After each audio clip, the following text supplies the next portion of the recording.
Well, in case you didn't think this week could get any worse for Packers fans, it's only Monday.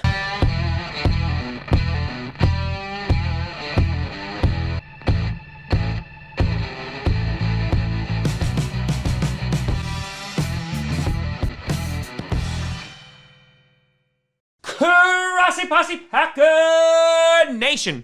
Welcome to another episode of Packcast, the podcast where you don't have to be a Packers fan, but it sure does help. I'm your host, Tom.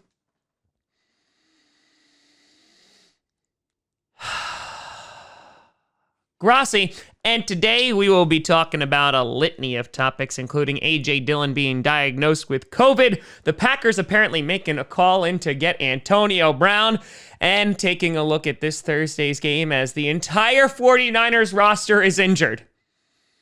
It's not going to matter, though. They're just going to run the ball 75 times. Before I get to that, I want to do a big shout and thank you to some brand new patrons and YouTube members. First, over on patreon.com/TomGrossiComedy, we have Ratatat Matt, upgrading to the $12 tier. A big shout out and thank you to you. And over on the YouTube side of things, we have Matthew Smith, Auto Circus, who is upgrading, and Josh Martin. A big shout and thank you to you all. So it was announced this afternoon that a Packers player tested positive for COVID-19, and then it was revealed that that player was running back A.J. Dillon, who played 17 snaps in the game on Sunday. Apparently, he tested positive in Sunday's pregame COVID test. However, they don't get the results of that test until Sunday night and or Monday morning, which seems to not make a whole lot of sense. And so the Packers have moved him to the COVID-19 reserve list, and now it's kind of let's wait and see if it's spread to anyone else on the team. Now, Matt LaFleur came out in his press conference today saying that they are still going to be holding practices tomorrow. They are going to still have walkthroughs.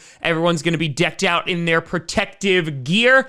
And again, we're just going to have to wait and see if there's any other positive test. Now, taking a look at this Thursday when the Packers are playing, apparently, the NFL and Matt LaFleur are looking at this as, listen, unless we're told no, it's all systems a go. We're still going to be playing on Thursday. Obviously, that's going to depend on if this is just contained to A.J. Dillon. And this could be potentially problematic, obviously not because Dillon is out, but on top of that, Jamal Williams was dealing with an injury. Aaron Jones, his status is still going to be unknown. So it might be a little thin on Thursday against the 49ers if that game is still played. Of course, we'll keep you updated with that. Speaking of this Thursday's game, you also have the San Francisco 49ers announcing that Jimmy G is going to be out indefinitely with a high ankle injury. He was replaced by Nick Mullins, who will get the start this Thursday. And it was also announced that George Kittle is going to be missing the next 2 months. He's going to be out 8 weeks with a broken bone in his foot. And this just continues the god-awful luck that the 49ers are having on the injury front. They already have a ton of injuries. A lot of people heading or already on the IR list.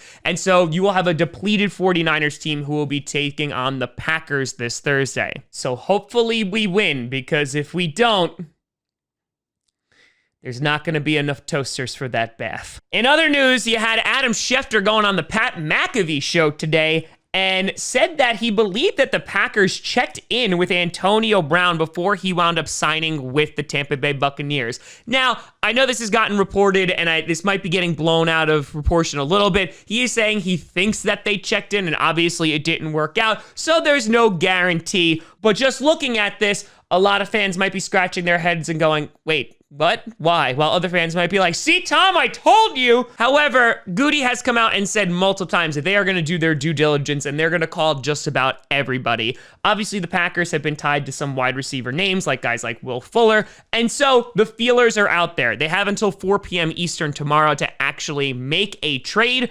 Will the Green Bay Packers actually pull the trigger? That's a different story entirely. But if they wind up making a trade, of course, we'll be doing a video on it.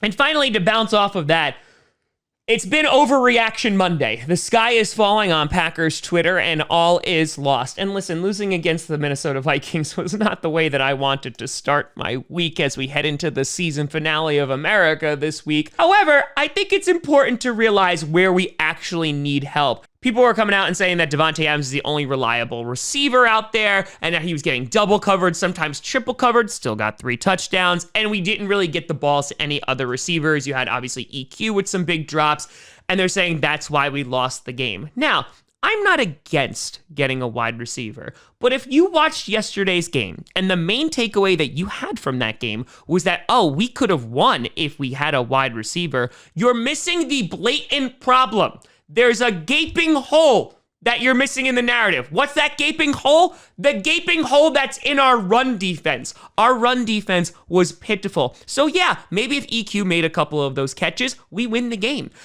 But I think the bigger issue is why we even were struggling against a 1-5 team in the first place, and that's because our defense was god-awful.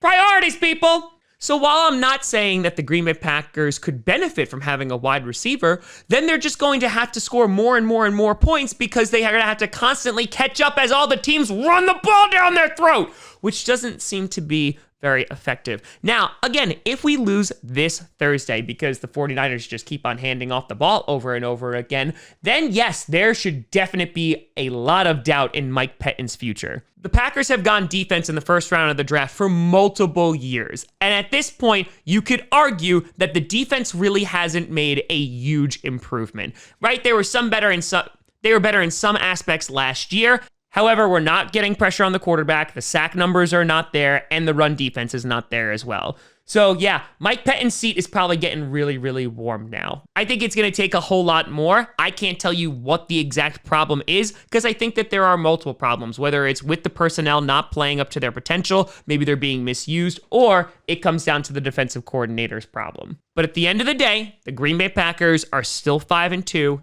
It's not the end of the world. Hopefully we play on Thursday, and we'll see what we got. But let me know what you think down in the comments below. You can always find me at TomGrossiComedy.com or TomGrossiComedy on all social media, see down below. Check out podcasts on SoundCloud, iTunes, Google Play Music, Spotify, and of course YouTube. And a big shout and thank you to all the patrons over at patreon.com/TomGrossiComedy and the YouTube members. But thank you so much for watching.